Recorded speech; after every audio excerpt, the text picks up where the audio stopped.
I'm completely alone. I don't have children and no family too. She's like my daughter, and I'm so lucky to have her there. Anytime, whenever I need her, she's always there. She helps me with my groceries, takes me to the doctors, whatever checkups I have to go to, she takes me everywhere, which is a big, big blessing. I love her so much. I don't think that I would have loved even my own child. I love her, just complete, total.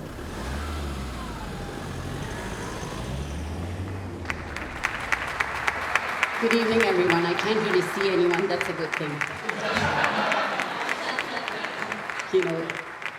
It'll help me because I'm nervous. I've never been on stage for an event like this. But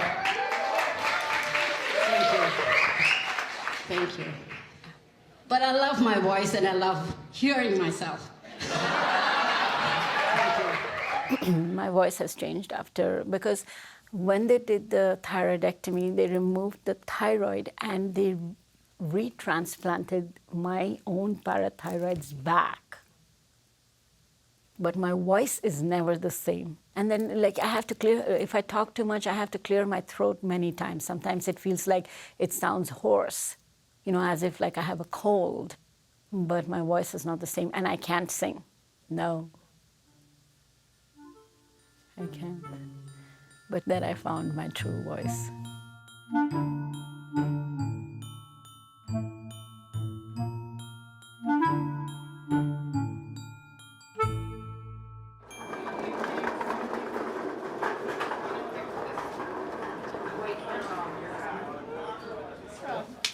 Chicago, when I was in Chicago. I was like, okay, that was a trip, and that trip had a purpose. There you go.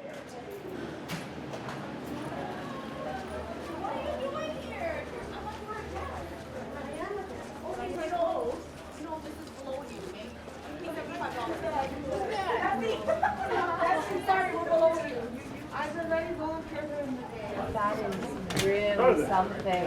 Wow. Wow. Oh, sorry, you're waiting for me.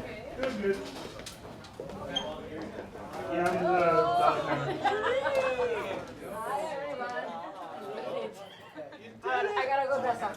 See you guys. Bye. Okay, so the way I had in mind, oh my God, look at you. Sure, not a problem. I can just pick. Are they meditating? Are they nervous? Are they pacing back and forth? What kind of vibe are they going? Sure, you have your tickets. Yes. And this is the one that's on its own, so you can decide who's sitting on their own. And then ask anybody throughout the whole hall. Okay. For less than 5 minutes, 5:30. Okay. 3 minutes green, Yeah. 4 minutes yellow. I was doing yeah. 4 minutes green and whatever. Oh no, I am going to meditate. Yes. So I'm asking. So this is the question. Excuse everybody, then I. Usually what happens when you're walking in, people are clapping for you, and then now you're talking as they're clapping you. Okay. You lose the power there. It's better to wait. We're just getting ready. Get ready as well.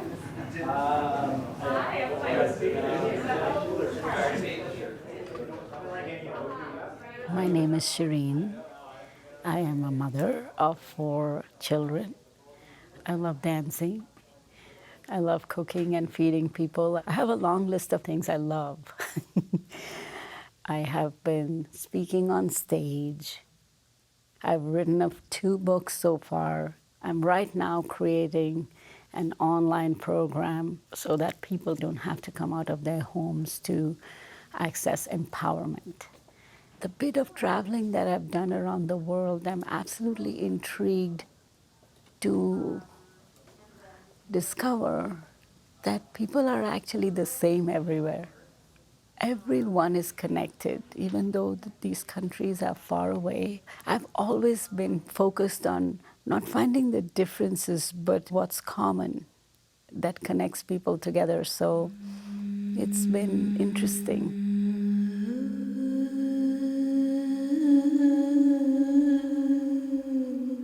I was born in India, particularly in the city of Calcutta, which is a very warm-hearted city.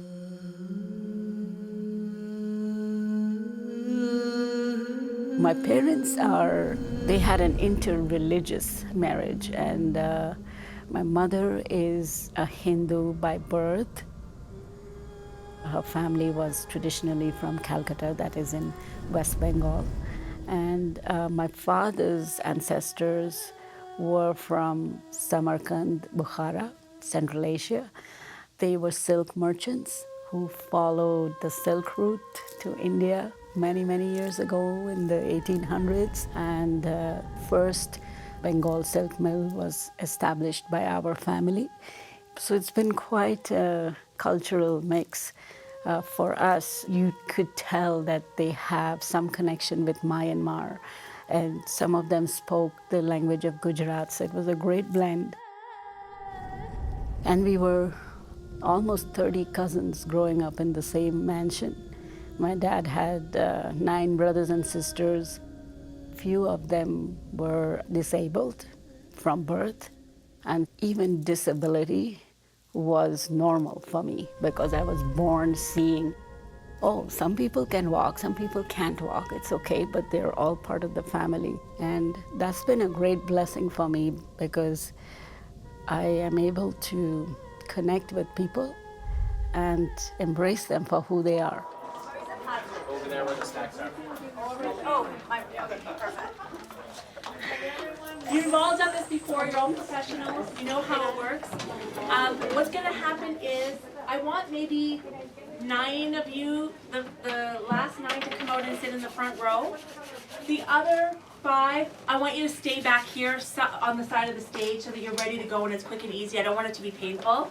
You'll be getting mic'd right outside the stage. There's a separate area. We'll have to figure that when we get in there. And there's always the yin and the yang. So as much as there was love and togetherness and a lot of events like marriages or festivals or deaths or hardships brought them together, and then there were moments that caused a lot of disharmony between them. That's how I grew up. Confused and learning and loving and making mistakes and, in a way, accepting abuse as normal. Because when the family members fought and when they were in the heat of an argument, there used to be bad words flying out. And sometimes there used to be fights, sometimes there used to be nasty things said about each other. That made me more tolerant to abuse because I thought that's how every family lives. You guys know? To go to the chairs, not to like the... I loved going to school. That was my space for achievement because there were tests and there were exams and there were prizes and there were sports and there was concerts, and it was kind of an escape from a lot of things that happened at home, the unpleasant things.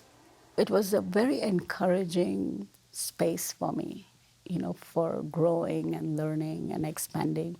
And I was very enthusiastic, and I was an avid reader.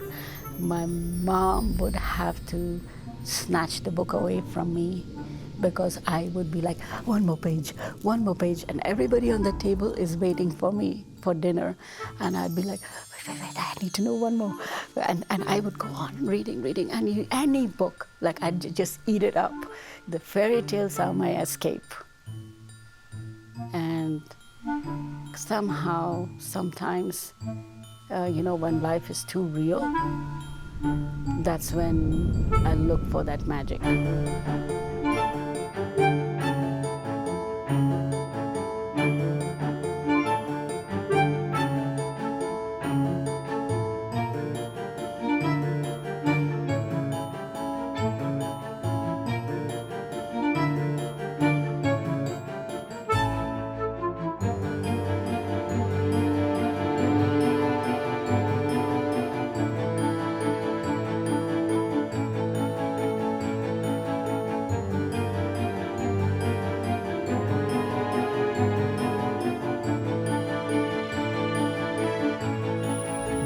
was only 15 when he first came home. I could hardly hear him speak because he spoke so softly. And I was this bag of loud giggles. My mother would often say to me, "Look at you and look at him. When are you going to learn to speak softly?" He didn't have a voice. His voice was choked by the agony of seeing his mother die in a fire. He witnessed his mother burn alive at the tender age of 5. With the death of his mother, he had lost his nurturer, and he was extremely traumatized. To add to his trauma, there entered a stepmother in his life, and he was sent away to a boarding school. He ran away from the boarding school and found himself a new home in a school friend's family. While he was in boarding school, he learned something. Life sucks and drugs work. That was his experience in the dorms of the boarding school. From a very young age, he had to earn his own money, and now he was here in our lives, in my life. This great desire to live and do big things and great things, of course it was Beauty and the Beast. Well, Beauty gets to be the good one who changes the beast. Beauty is the hero of the story. You know, she went to find her dad, and she got her dad back. And usually it's the prince saving the princesses in every other story. Even in Sleeping Beauty or Snow White and the Seven Dwarfs, it's the prince who comes and wakes the princess up. But here it's Beauty who goes and, wakes the beast up into a prince. I loved Beauty and the Beast. Always I wanted to be like that.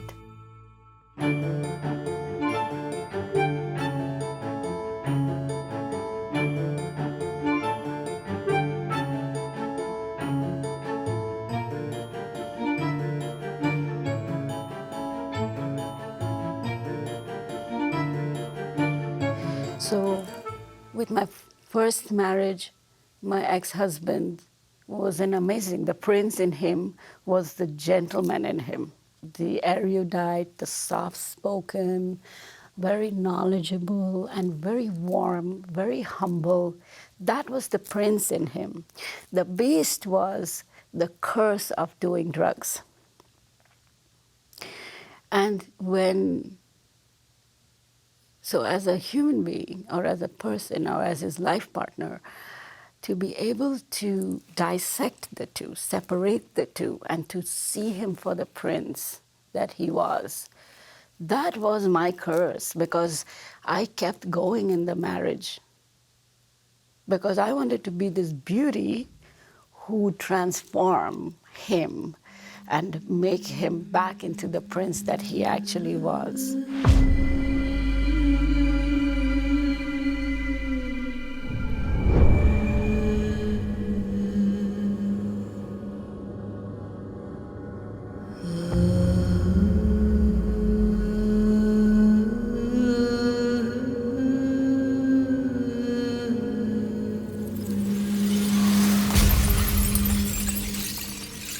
I think my ex-husband wanted to change, but the power of the beast was too overbearing for him, where he gave in and surrendered to it and didn't want to change. So Beauty can't do anything. If the beast chooses to remain a beast, you cannot interfere with someone's free will. Even the gods don't do that. I got my divorce, and now I was staying at my parents' place, and it was a nightmare. The same home where I was born and I was raised and I belonged, that was the place where I was most unwelcome.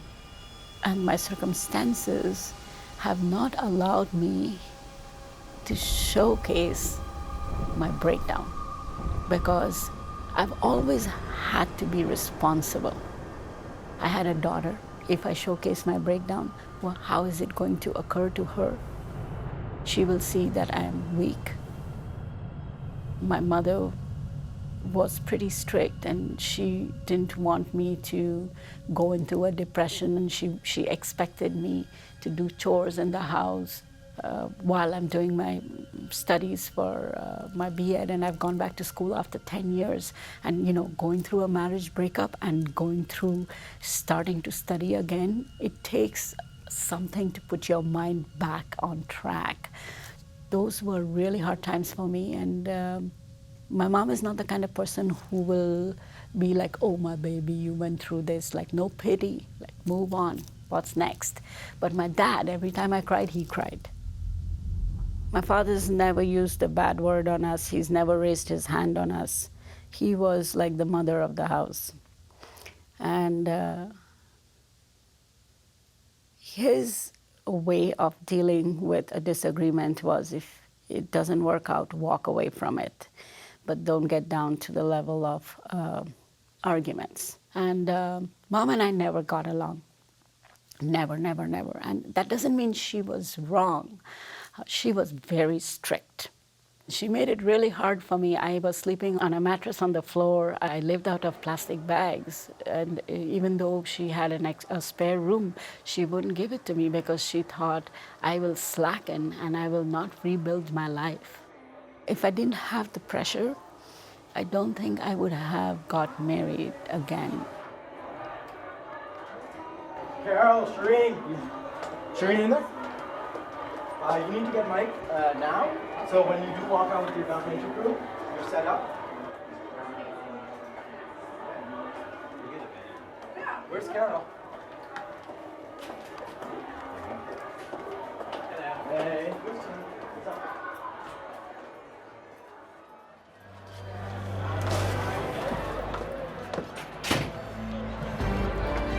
Shirin Arif, my ingredients for a perfect Indian curry.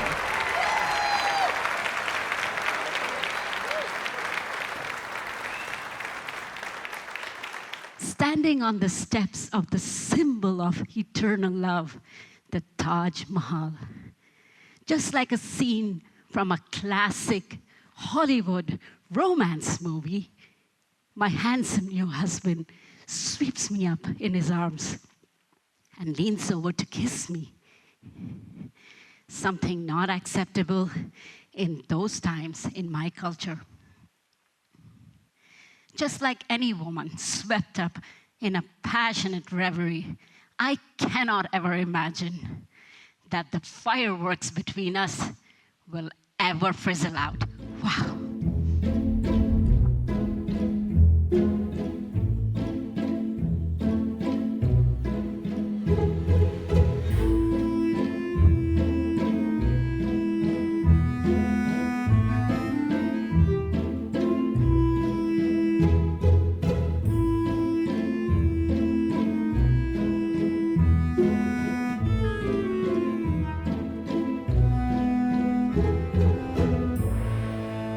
He was so romantic. He was singing for me and speaking poetry. And I was like, this is the fairy tale, and this was the fairy tale of my life that I was thinking of. Like, I finally found the man of my dreams. And I was like, what was I thinking? Thank God I said yes to him. And while I was on my honeymoon, I fell in love with him. The 2 years that I was waiting for him in India, he came 7 times. That man who was so in love with me, who couldn't live moments without me, we spent hours and hours and hours, and he spent thousands of dollars calling me. He came on Valentine's Day. Then a few months later, it was May, and it was my birthday. He was there. He surprised me, and he came to India to cut a cake with me for my first birthday after I got married to him. And obviously he applied for my visa and, so that he could sponsor me as his wife while I was still in India. And I had no idea how, I read as a teacher teaching geography. I talked about lumbering in Canada, and I talked about the cold, the climate, the tundra, and all of that. But Toronto seemed warm, and people live. It's pretty crowded, and people live there. So I thought there must be a way how everybody lives. So I'm going to live, and the snow is going to be beautiful. And I had never seen the snow.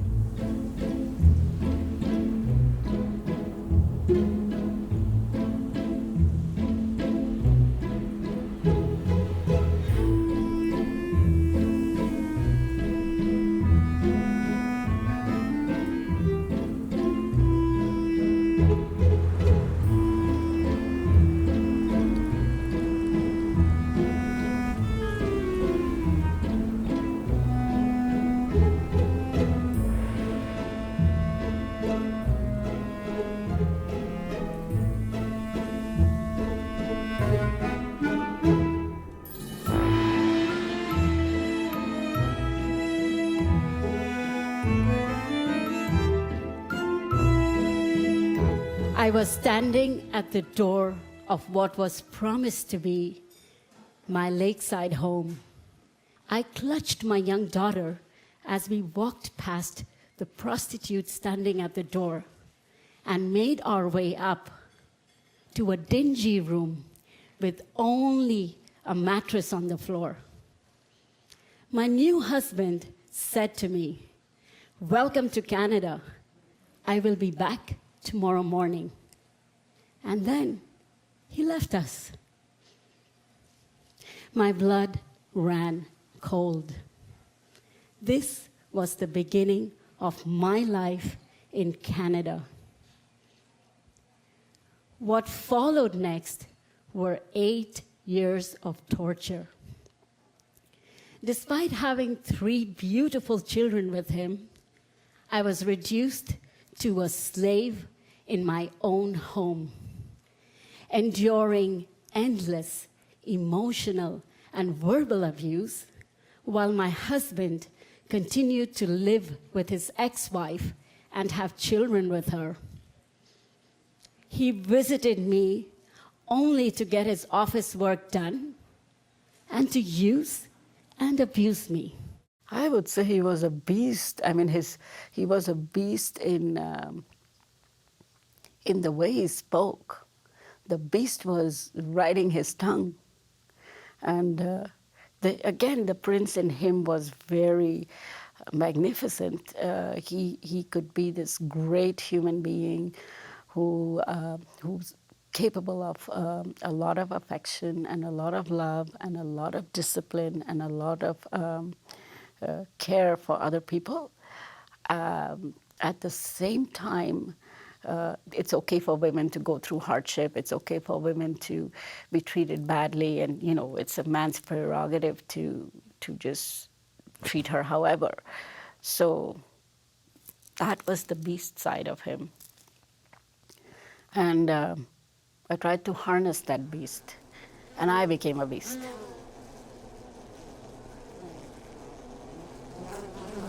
Chanda mama, चंदा नीला सरा चांद कहीं उग से जीवे सखी mama गया छे गाँव घोड़ चढ़ी पाछा आव से जीरे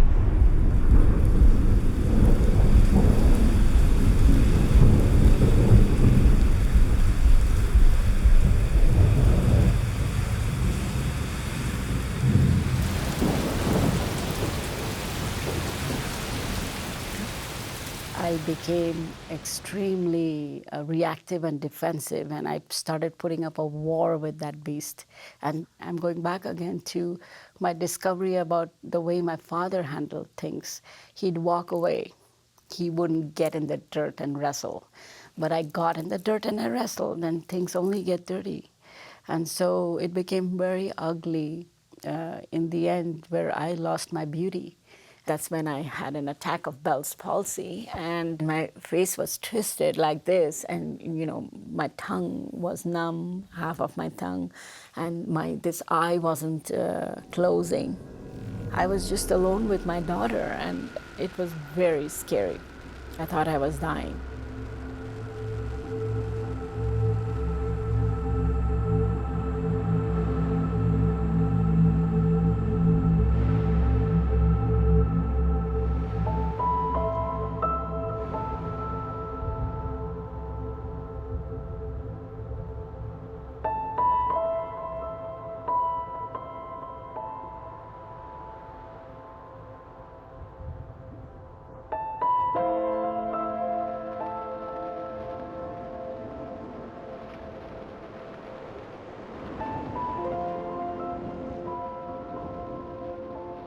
"You are ugly," he said to me. I began to loathe myself and sat for hours in the washroom, clenching a fistful of Tylenol pills. Lights turned out and tears flooding down my distorted face. I wanted to die. But my children, I didn't sleep. For years, I would have that monkey chatter in my head of his voice and all the swears and all the abuses, and it would go on all night. I actually fought for my marriage because I believed he loved me.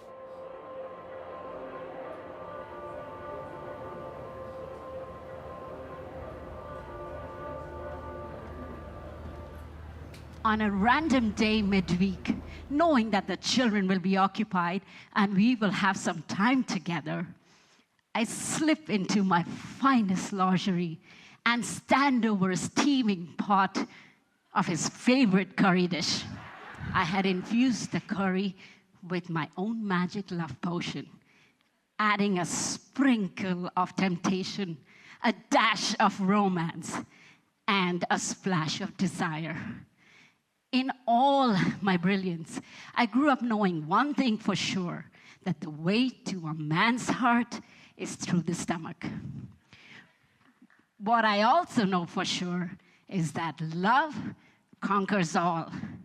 I will conquer love, and I will have my all. I hear the key turn in the door. He walks right in, and he says, "What's cooking? Something smells good." He pushes the dirty plate towards me and gets up to wash his hands. I stand up too, boldly in my silky lingerie, as if I were dessert. "Hum chale?" Wait, what? This doesn't sound like an invitation to love. "Hum chale? Can I leave now?" I fight back tears and I insist that I will not let him go. He laughs, and I watch him leave. I know exactly where he's going. He's going to her. He's done this before. My body turns cold, and I become manic. And the tiny voice in my head becomes my warrior's chant.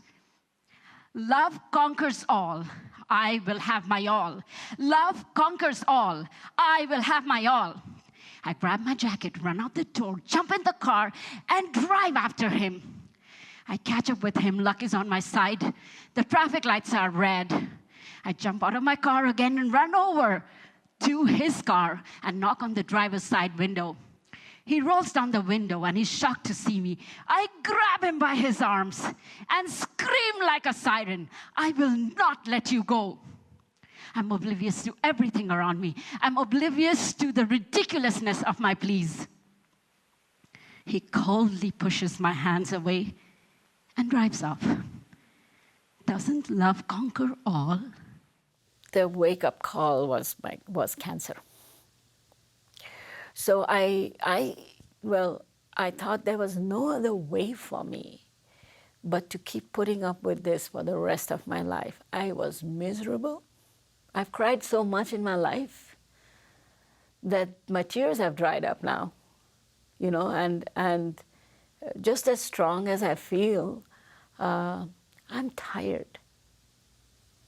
I am really tired of being strong. And there are days when I feel like I really want to be a baby, and I want someone like my dad, or I want someone in this world where I can, lean on and rest my shoulder and say, can you take care of my life? I'm done. Like, I'm tired. I'm really tired of doing it alone. I'm really tired. It's a lot that I went through, and I'm like a puppy dog, a lost dog. When a dog is lost, it'll try to go into this house and this house and this house and this house, and it'll try to look for, like, where is my family, or where is the person who will care for me. I've been like that dog that, let's knock here, let's knock here, let's knock here. Will I find some home in someone's heart?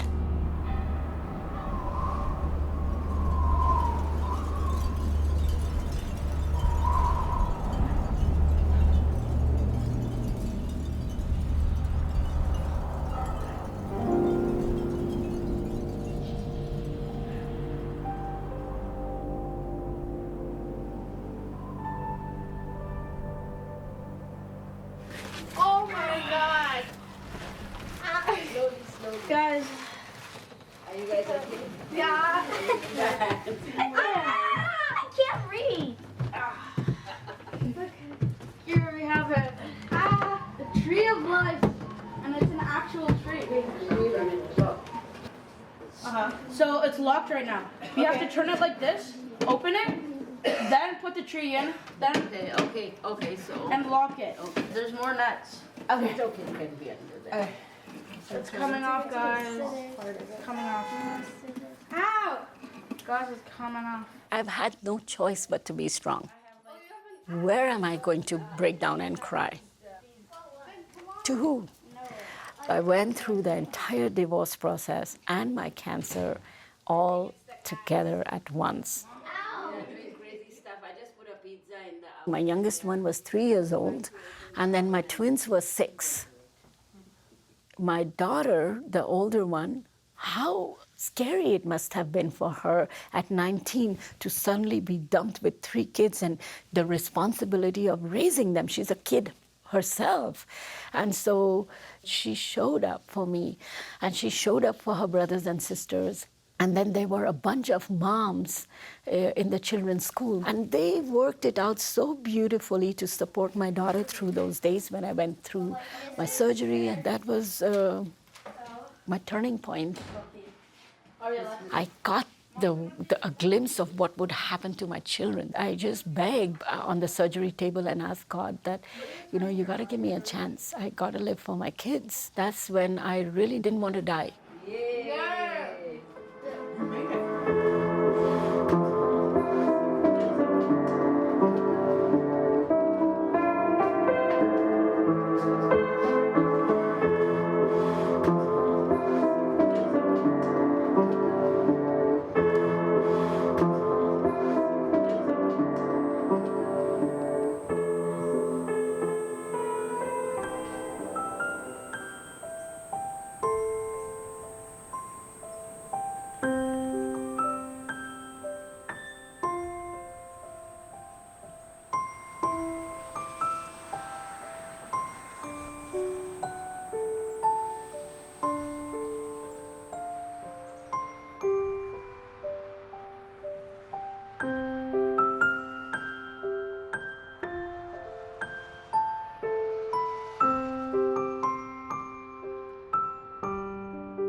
as time went by and I collected myself together with all the meditation and yoga, and I did a lot of reading and listening to powerful people sharing their stories of adversity and what they've been through, and it just opened up a new way of looking at life and at relationship. And it just showed me a different way of being, and to embrace life and accept life, and I shifted completely. I've given love and I've received immense love. And then eventually I started speaking and sharing my story so that I could empower others. And it took me 2 years to write my book that narrates my life story. I'm saving you from making your own scars. So that's my intention of sharing my story with other people, that if you see red flags in a relationship, if someone is being toxic and abusing you, don't wait till you get cancer. Quit the marriage, choose yourself. That's my lesson.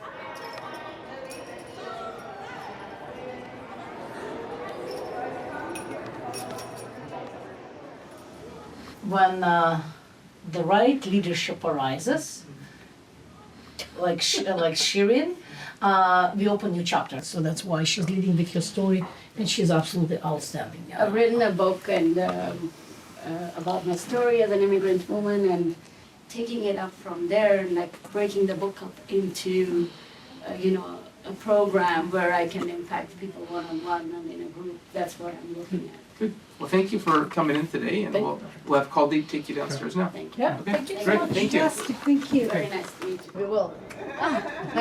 We can? Is that even a question? All through in Canada, I lived my life feeling threatened and afraid to stand up for myself, to even think, what is it that I would like? What is it that I would want? Or who am I? I was totally non-existent. So in a way, that day, on the day of my surgery, I died. Who you see in front of you now is not that woman, not that disempowered, broken woman. Empowerment of a woman does not mean being at war with a man. It does not mean bringing him down. It does not mean not liking them or trusting them. It means to set healthy boundaries and show him how to treat you. It is up to you to feel empowered. Every time I share my story, every time I impact a life, every time I stand in front of a group of people and I talk, I do an empowerment act for myself. Go, right? I also urge you to understand that you always, always have a choice. There are tons of families in Canada where women are being abused behind closed doors. And the problem is they will not share their stories because it is shameful. Because you don't speak against your family members. That's not a good woman. I had to be good and nice to people. I'm a bad girl now. And that's okay. Break taboos. Once home, I sit on my bed and begin to undress. No, not for love. I take off the shield. I take off the pretense. I take off the desperation, and I sit there naked with the truth for 8 long years. Today, I'm cooking my delicious curry again. And along with the perfect ingredients, I now add a dash of forgiveness, a pinch of compassion, and a huge dollop of self-love. The aroma fills up my kitchen, and I draw the spoon to my mouth and smile, knowing that love does not need to be conquered. Like any delicious curry, love simply requires to be savored. Thank you.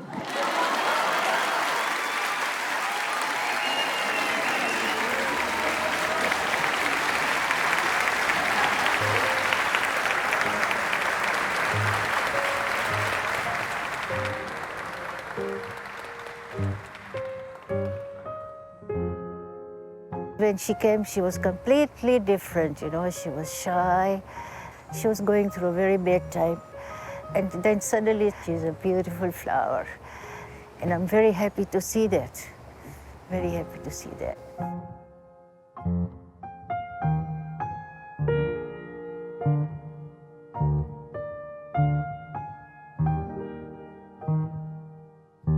On the other side of the mountain of fear lies the sacred valley of love. It cradles the life that we live in here and mirrors what it is above. The skies adorn a rainbow clear. The trees are purple and pink. You are not judged for who you are, and you can think whatever you think. I came from that sacred valley once, and will tell you what I think. If we don't love each other, dear, this world would be extinct.